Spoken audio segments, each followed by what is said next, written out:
Boa tarde, minha gente. Mais uma aulinha bem curtinha, ou vou tentar, né, fazer curta, sobre história, minha especialidade principal, né? Então, hoje vamos falar um pouquinho sobre as civilizações mesopotâmicas e algumas civilizações que de alguma forma se conectaram com eles.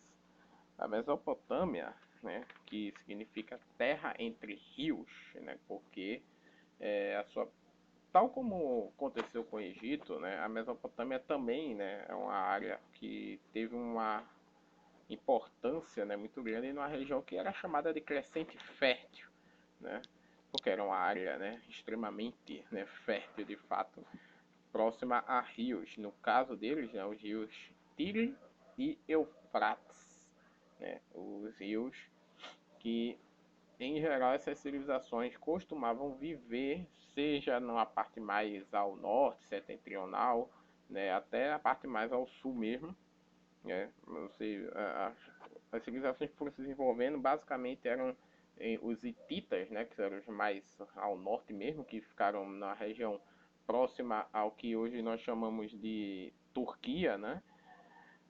Além desses, eles ainda pegavam, iniciam, né, dos rios Tigre e Eufrates, além deles, e também tiveram uma certa influência, né?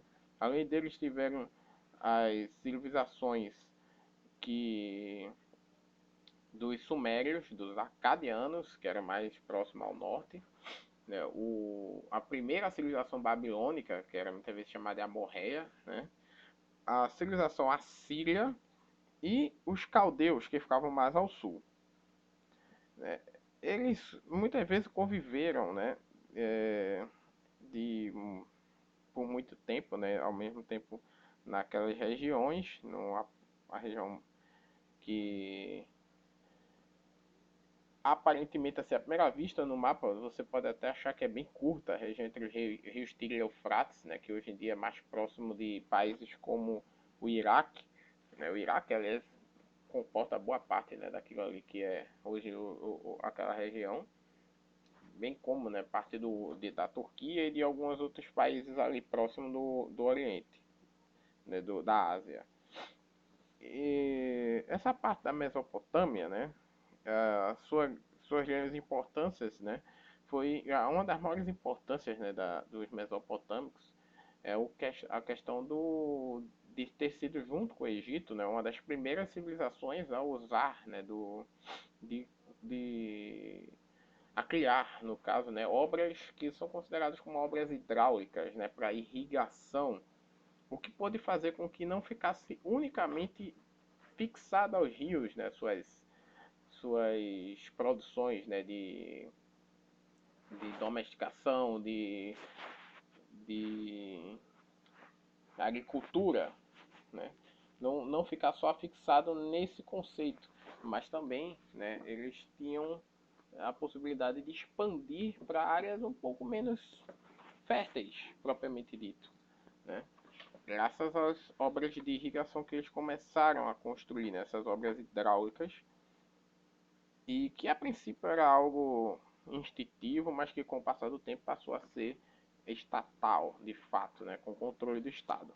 Uma outra coisa importantíssima que é importante de se lembrar, né, que é bom de se fixar a respeito das civilizações mesopotâmicas, né, como eu disse, são várias, né, foram as construções, né, e o meio de organização delas, né.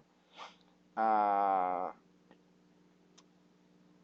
as construções, né, da Suméria, né, que eram normalmente muito mais voltadas aos zigurates que eu mencionei na aula do Egito, né, que são bem parecidos com as primeiras pirâmides, as pirâmides de degraus, né, o formato. Alguns dizem, né, há uma teoria, né, de que ela foi algo próximo, o primeiro zigurate, muitos falam, né, existe essa crença, né, por parte do cristianismo, que teria sido a famosa Torre de Babel, né, na cidade de Babel ou Babilônia, né, como ela ficou mais conhecida, que foi uma das maiores, talvez a maior cidade de estado né? E o que é cidade-estado, né? Como eu falei, né, que eu ia falar sobre a organização, cidade-estado, né? É um conceito que se dá de um estado que ele é organizado dentro daquela cidade, né? Algo parecido que o Brasil só conheceu isso, né, na década de 60, quando o Rio de Janeiro deixou, a cidade do Rio de Janeiro deixou de ser a capital do Brasil e passou a ser Brasília. Então, até a extinção do estado da Guanabara, que foi o que acabou se tornando, né, a cidade do Rio de Janeiro se tornou o estado da Guanabara, e nesse período, né, o Rio de Janeiro estado passou a ter uma outra capital, Niterói, e o Rio de Janeiro cidade, ele era a cidade estado, né? Mas nesse caso, né, Guanabara não era um estado, um estado propriamente dito no sentido de um país, né? Não tinha uma organização de país, um pouco diferente do que seria a cidade-estado aqui, que de certo modo eles eram praticamente funcionavam de fato como um país, né? Não comportava obviamente todos que faziam parte da organização da civilização, mas era um tipo de organização naquela época, né? É bom que se lembre que haviam outras formas de organização também bem diferentes, né? No Egito era uma exceção à regra, assim, vamos dizer assim, num conceito, pelo menos até um certo período, de um Estado único. E mesmo assim, por um bom tempo, como a gente viu na aula do Egito, né, um pouco, né, as tribos elas eram divididas, né, entre o Alto Nilo e o Baixo Nilo. Né, eu não cheguei a explicar com esses termos, mas havia, né, essa divisão. E foi com o primeiro faraó, né, o Menes, ou Menar, que houve, né, a organização em um único Estado propriamente dito. Né? Já aqui não, aqui elas eram cidades-estados, né? Uma organização que a gente veria posteriormente parecida na Grécia. Né? Futuramente, quando a gente chegar na Grécia, né? No estado do. Ao falar um pouco mais sobre, né, civilizações de modo de produção escravista, a gente vai ver esse conceito, né, do estado das cidades-estados se repetirem. Só que lá a organização dos gregos você vai ver que tem muitas diferenças com a organização da cidade-estado aqui, né, na Mesopotâmia. A cidade-estado mesopotâmica, eles realmente tinham reis, né, em todas. Não havia organizações similares, por exemplo, ao que a gente veria na Grécia, como Atenas, né, e algumas outras cidades-estados que acabariam seguindo, né, o espaço de Atenas e aderindo à democracia, a primeira versão de democracia que o mundo conheceu, né, no caso.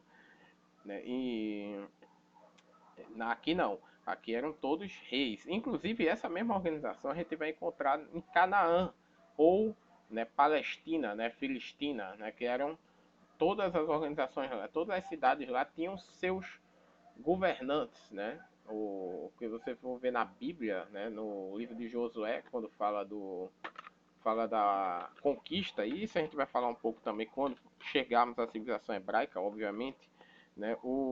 Cada estado, né, cada cidade, perdão, né, de Canaã tinha o seu próprio rei, tinha sua própria organização, né? Jericó tinha um rei, Jerusalém tinha um outro rei, a cidade de tinha uma outra. Inclusive, essa organização, se você for puxar mais para trás, né, quando fala de. Ainda em Gênesis, na Bíblia, em Gênesis fala também, né, de que Sodoma e Gomorra, cada uma dessas duas cidades tinham seus reis, né? E outras cidades na região já tinham também seus reis, né? Salém, que alguns acreditam que seria Jerusalém antes, né? Tinha o Melquisedeque, né? Falado em Gênesis. E eles foram atacados por reis que se identificavam como cidades, né? O seu Laomer, que seria rei de Elão, a cidade dos Elamitas, né? Que é um povo ao qual surgiria posteriormente os persas, e o Anrafel, que era o rei de Sinar, e que era uma cidade babilônica, né? Uma cidade da primeira Babilônia. E muitos acreditam que esse Anrafel é essa pessoa que eu vou falar agora, né? Que é da qual a próxima importância, né, que é a importância dos primeiros códigos civis, né, do mundo. Né? A gente encontrou lá com um rei conhecido como Hammurabi ou Hammurabi. Né? O Hammurabi ele era o rei da cidade da Babilônia na Babilônia clássica, né, original, não a Babilônia caldeia, né, que viria posteriormente. E ele é, foi quem colocou, né, um dos primeiros ou mais antigos código civil da história. Código esse que inspiraria até mesmo a códigos posteriores, né? Inclusive você vai encontrar algumas ideias, né, desse código, por exemplo, na lei hebraica, né, na lei de Moisés, né? E em alguns outros estados, por muito tempo, esse conceito continuou sendo existindo, né? Que é a chamada lei do talião. Né? Eu acho que você já deve ter ouvido falar dessa expressão, mas se não ouviu com esse termo, deve ter ouvido com aquela ideia do olho por olho, dente por dente, né? Que é esse termo, especificamente dessa forma, você encontra em, acredito que é em Levítico, né, na Bíblia, porém já existia, né, no Código de Hammurabi explicações que se uma pessoa furasse o olho da outra, o governo iria vazar um dos seus olhos, né?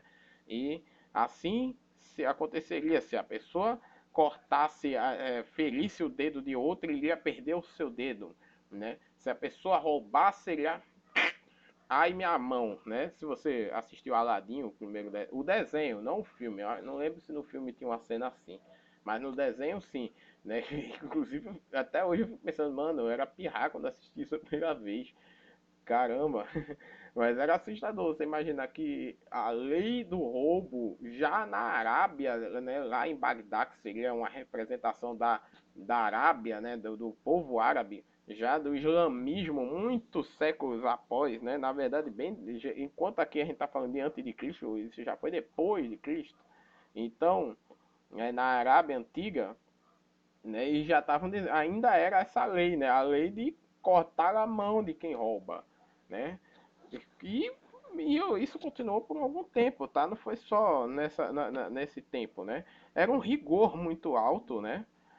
E por mais que a gente pense que assim hoje em dia parece uma lei bárbara e perversa, dura pra caramba, né? Mas a gente tem que analisar que para a época aquilo dali e a forma de punição era até justa, se a gente for olhar bem. Não, claro que eu não estou defendendo aqui que a gente saia por aí castrando estupradores ou que a gente saia por aí matando assassinos, claro que não. Né? Nós estamos em outra época, outra forma de pensar, acredito em trabalho de recuperação carcerária, de trabalho de melhorar, né, a vida de alguém que está dentro da prisão. Hoje em dia as coisas mudaram. Né? E, inclusive, eu acredito que o sistema prisional desse país precisa mudar urgentemente. Né? Nós não estamos naquela época, nós não estamos numa época em que as pessoas não tinham essa noção de que um bandido pode deixar de ser, né?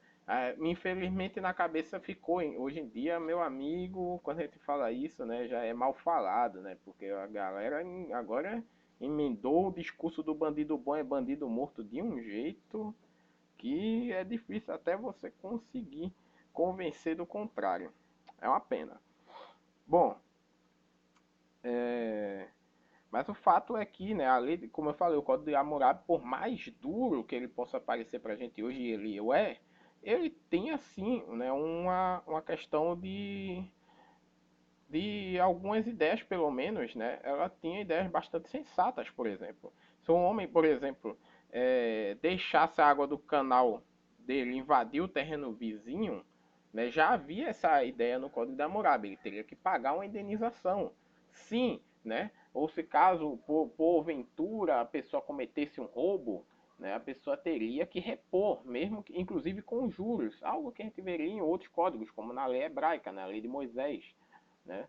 O conceito, né, de reposição daquilo que você rouba, você tem que repor, né? E repor com juros, já que você, né, aquilo dali poderia ter rendido mais e você naquele ponto, né, não devolveu. E seria tão bom, né, cara, se a gente for pegar para pensar, se a gente pegasse isso e aplicasse para alguns países, como um certo país que começa com a letra B e termina com L e tem 6 letras e tem um RASI no meio, né?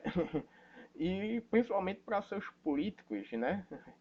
E eles pudessem devolver com juros, né, o dinheiro que ele rouba da gente, não só político, né? Muitos empresários, muitos falsos sacerdotes que usam a fé para enganar os outros. entre outras coisas que a gente sabe que, infelizmente, nesse ponto a lei do Código de Hammurabi seria perfeita se aplicasse, né? Não a parte violenta, mais perversa, mais dura, talvez, né, na nossa mente, mas que de algum modo havia uma certa questão do equilíbrio, né? A gente vê, se você for ver o I Ching e o Tao Te Ching, eita, agora eu me esqueci o segundo nome. É o segundo livro, mas é o livro de Lao Tse, né, do taoísmo, lá da China. Ele fala dessa questão do equilíbrio. Então eles não é uma essa questão, essas punições elas seguiam a noção de equilíbrio, por mais que pareçam-nos bastante duras, né?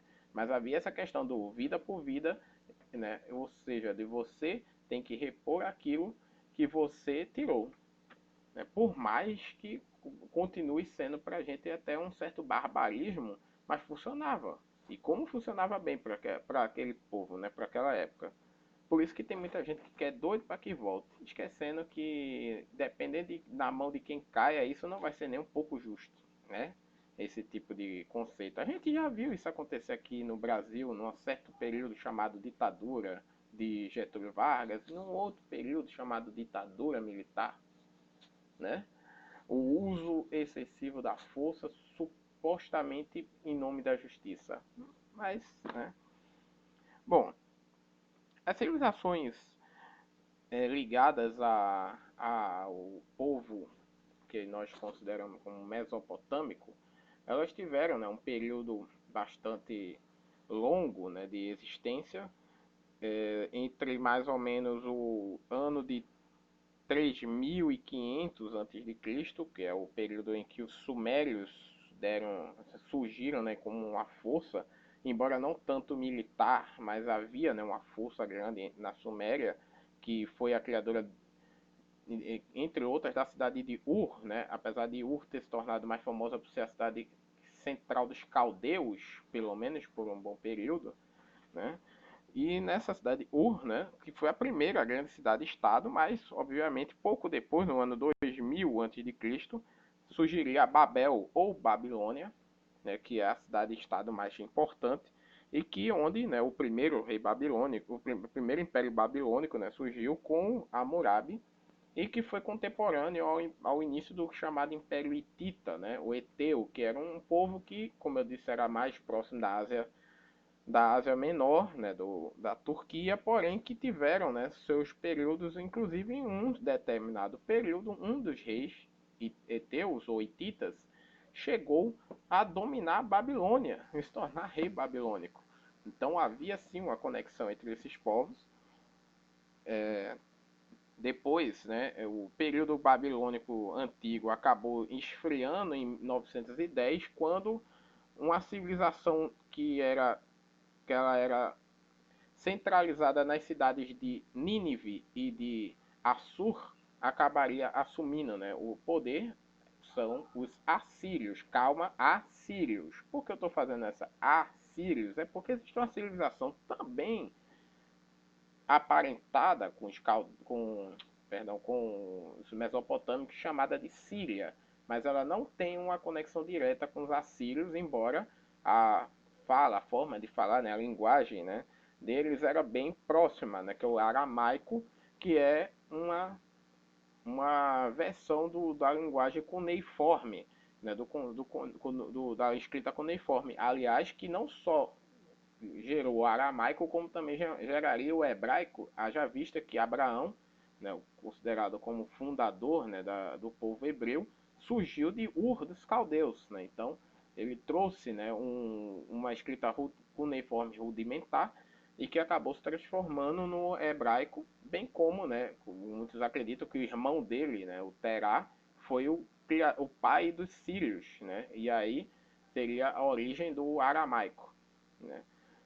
Então, mas é bom fazer essa separação porque, embora a Síria tenha, né, uma certa parentesco com e similaridade, né, e até hoje existe, né, a Síria, o país, embora hoje em dia a maior parte da sua população é muito mais aparentada dos árabes, né, mas, né, e que inclusive também tem uma certa origem, né, aliás, depois eu vou falar, quando eu falar da civilização hebraica, de que alguns povos, né, ali próximo do povo hebreu, tem, né, um certo parentesco com eles, né? O caso dos árabes, é o caso de duas civilizações hoje perdidas, né, que são os moabitas e amonitas, e também os sírios, de certo modo, têm esse parentesco possível ou próximo ao povo hebreu, né? E uma outra civilização perdida chamada Edomitas, né, ou Idomeus.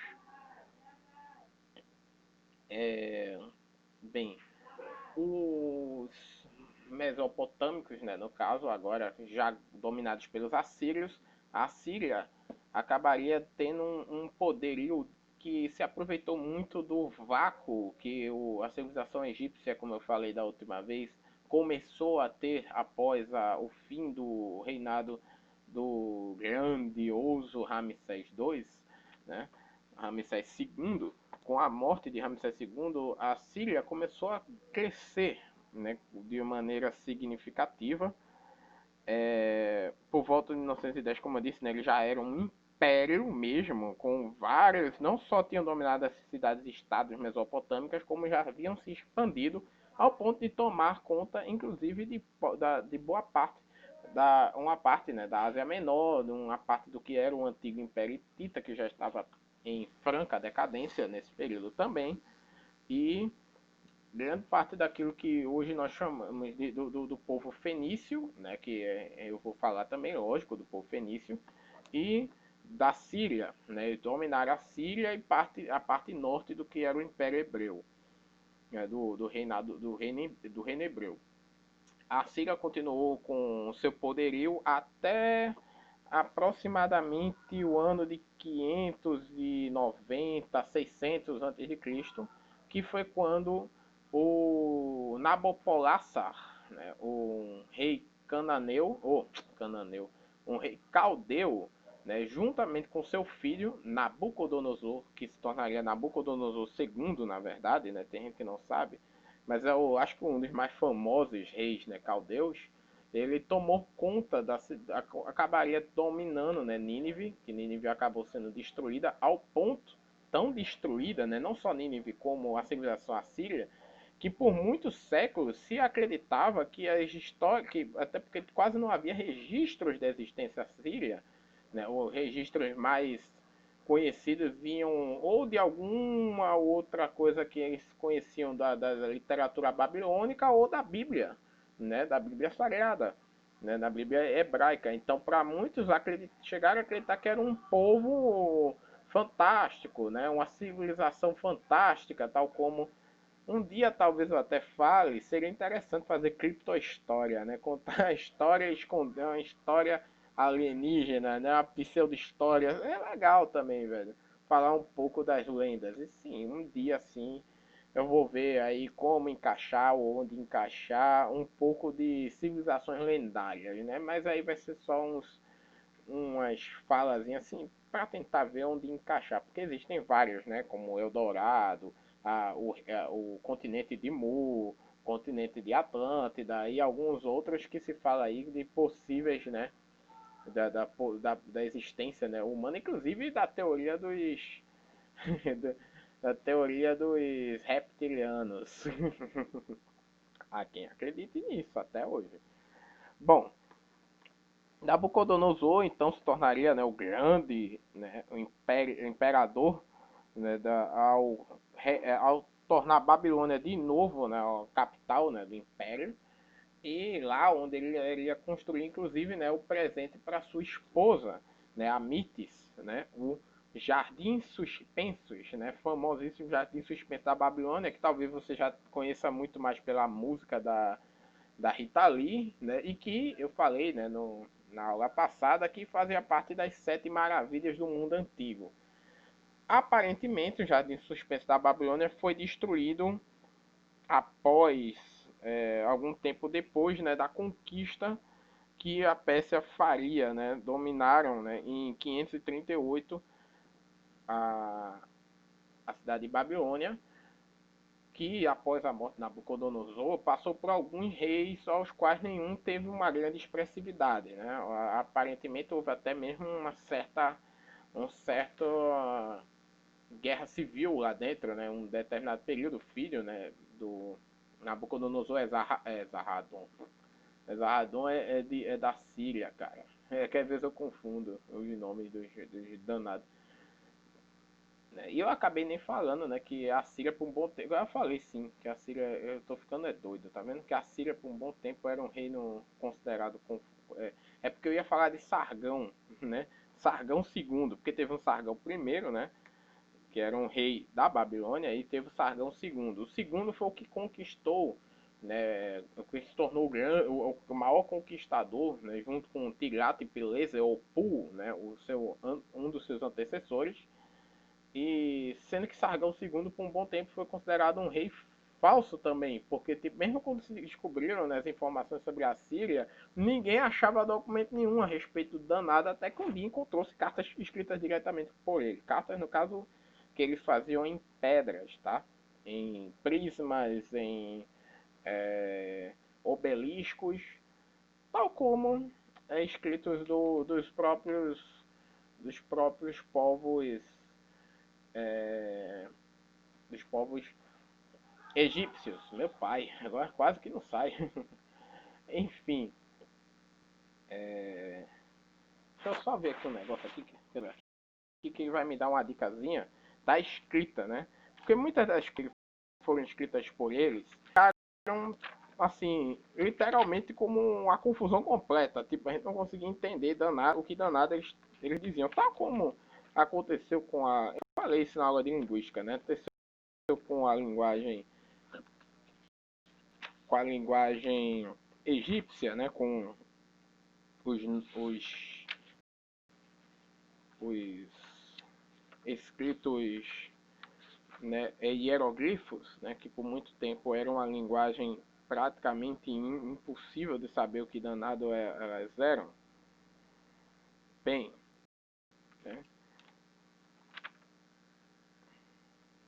e eu vou até fazer uma complementação, minha gente, aqui, aproveitando que eu, falando do Egito, né, voltando aqui, que eu vi agora uma coisa importante, que o Egito, né, eu ia dizer a quantidade de dinastias que aconteceram, que houveram, né, que se sabe que houveram dinastias de fato, não reis usurpadores e coisas desse tipo, e foram 31 dinastias antes, né, do chamado período grego, né, em definitivo, né, que é o período em que já eram os Ptolomeus, né, a dinastia Ptolomaica, que seria a 32ª e última, né, dinastia.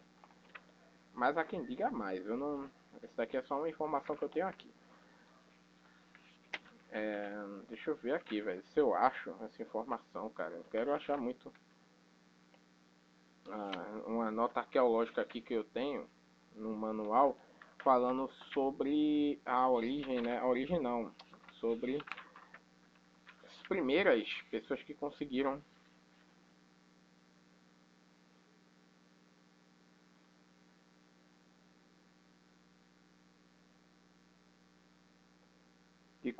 traduzir, né, a linguagem. Aqui, pronto, eu achei do Egito, então a do Egito é a Pedra de Roseta, que eu já falei, né? Aqui, ó, achei, eu acho que achei.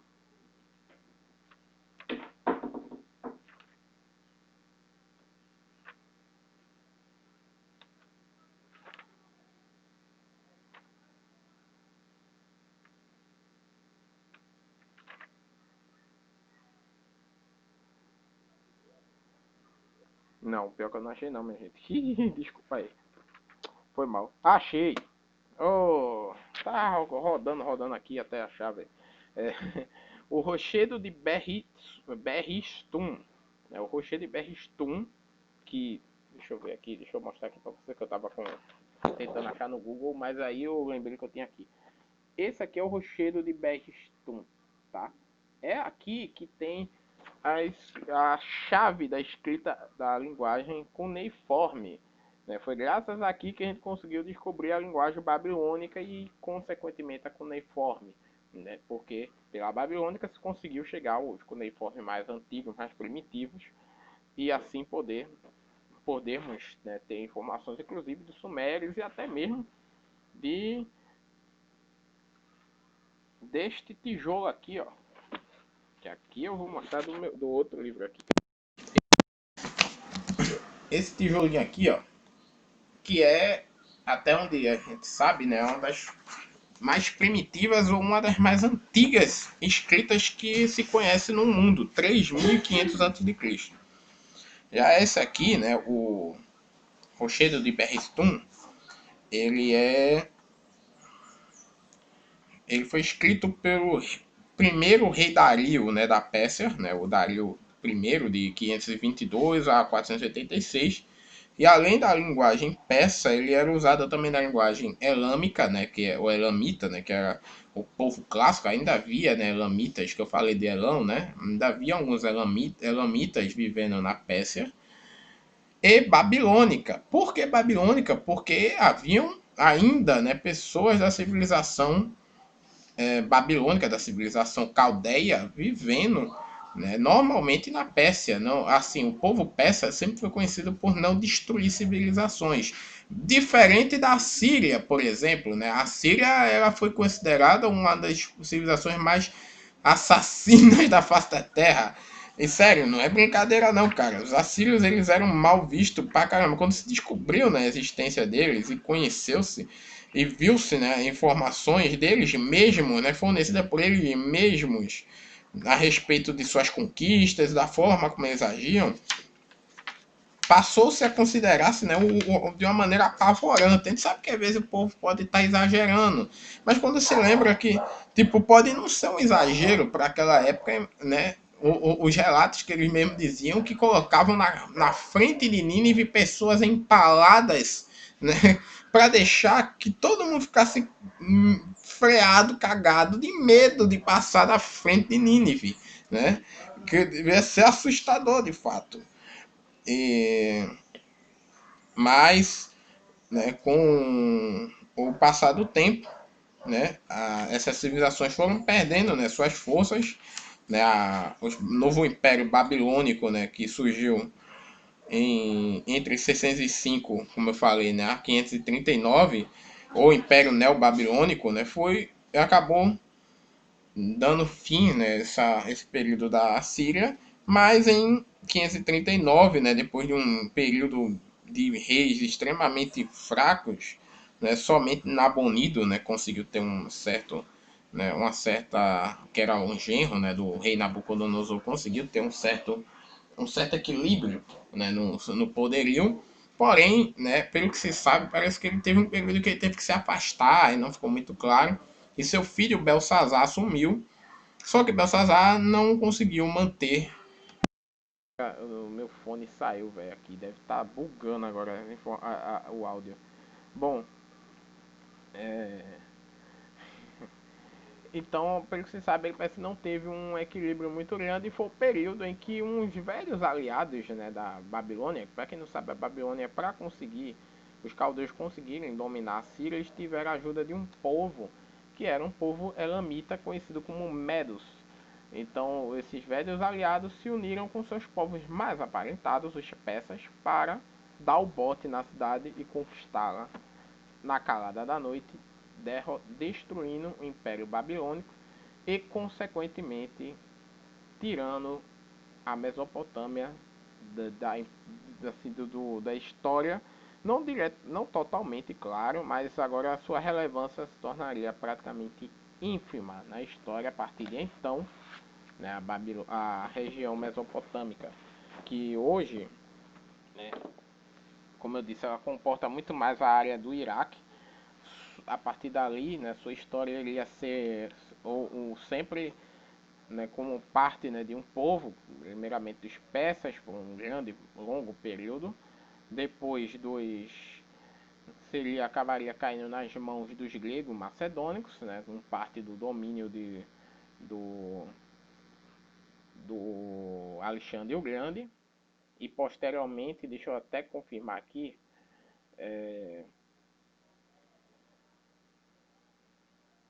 deixa eu ver aqui. Agora eu vou no meu querido Google, né? Vou no meu querido Google, porque o Google ajuda também, velho. Quando eu for dar aula, pode ter certeza que eu vou ficar puxando muito o Google. Quero nem saber. Deixa eu ver aqui no mapa, né?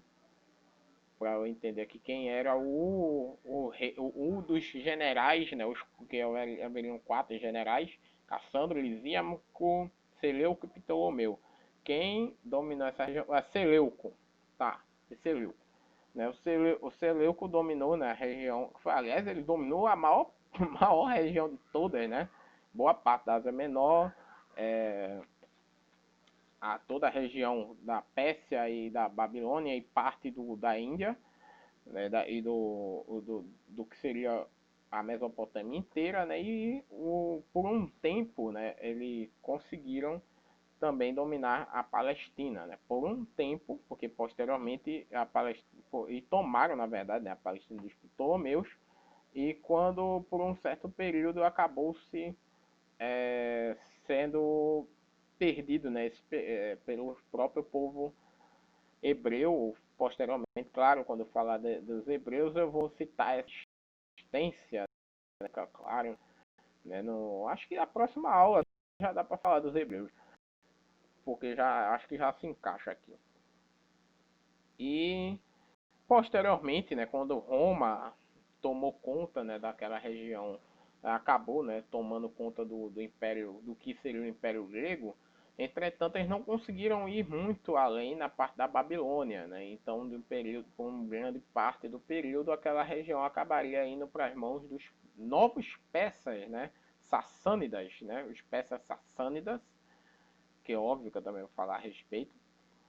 E os povos ali praticamente foram, né, sendo misturados com aquele populacho. Aquela condição continuaria, né, quando o Império Romano se dividiu, o Império Romano do Ocidente e do Oriente, né, o Império do Oriente e a Pérsia Sassânida iriam a dividir, vez ou outra, né, aquela região. Isso sem contar de um outro povo que eu não comentei, os citas. Para quem não sabe, os citas é um povo pouco conhecido, né, os citas, né, que é um povo bem pouco conhecido, né, que vinham de lá do Irã também, né, da região dos Elamitas, né, deixa eu ver aqui esse outro povo aqui, parece que os povos partos, né, também fazem assim, os povos partos, que faziam parte também dessa região. Google, obrigado por existir. Antigamente eu acho que os professores tudo eles também acabaram, né, dominando parte daquela região e causando sérios problemas, né, para os povos mesopotâmicos. Até, né, e sim, aí voltando, né, para houve esse conflito, né, desses povos, né, citas, partos e sassânidas com o povo, com o Império Romano do Oriente, até que tanto um como o outro perderam tudo para os árabes, né, quando houve a expansão árabe, a expansão islâmica, que acabaria conquistando, né, o Iraque, que continuou, né, sobre a região que hoje nós chamamos de Iraque, inclusive a chegando a ser chegando a ter partes, né, de algumas das suas cidades antigas sendo completamente devoradas, né, das suas cidades clássicas sendo devoradas e assim arruinadas, né, para construir outras cidades, outras regiões ali próximas, né? Então, tipo a Babilônia, por exemplo, Nínive, né, Assur, Ur, as cidades antigas, né, de lá, Calné e algumas outras foram sendo cada vez mais removidas e arrancadas, né? O assim, né? Assim foi até que os árabes, né, perderam, né, os turco-otomanos acabariam perdendo, né, por um tempo, né, antes dos turco-otomanos, né, houve um período que eles foram dominados também pelos mongóis, pelo povo da Mongólia, que é um pouco mais para lá, né, o Gengis Khan, né, e Kublai Khan e alguns outros, né, chegaram a dominar essa parte por um tempo, até que o Império Turco Otomano de fato acabaria tomando conta da região mas ainda iriam enfrentar novamente os persas. Sim, o povo persa continua até hoje, meu amigo. Tem gente que não sabe, mas o povo do Irã ainda é descendente dos persas, né? Grande parte, né, ainda existe inclusive quem acredita nas religiões persas, que eu obviamente eu vou falar sobre isso na aula sobre Pérsia.